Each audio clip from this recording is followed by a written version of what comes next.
أعوذ بالله من الشيطان الرجيم. بسم الله الرحمن الرحيم. ومن يعص الله ورسوله ويتعد حدوده يدخله نارا خالدا فيها وله عذاب مهين.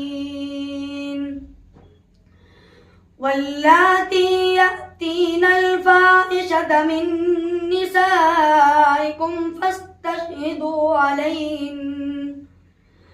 فاستشهدوا عليهن أربعة منكم، فإن شهدوا فأمسكوهن في البيوت حتى يتوفاهن الموت أو يجعل الله لهن سبيلا. واللذان يأتيانها منكم فآذوهما، فإن تابا وأصلحا فأعرضوا عنهما، إن الله كان توابا رحيما.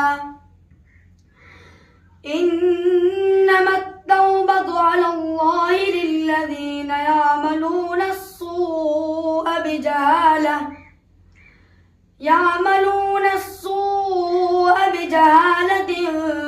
ثم يتوبون من قريب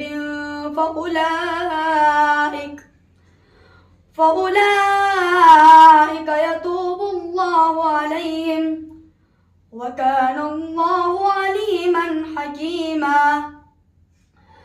وليست التوبة للذين يعملون السيئات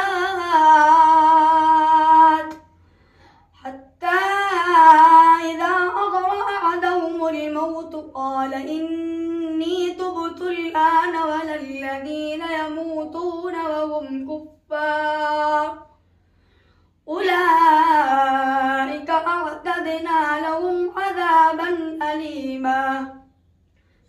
يا أيها الذين آمنوا لا يحل لكم أن ترثوا النساء كرها ولا تعضلوهن لتذهبوا ببعض ما آتيتموهن إلا أن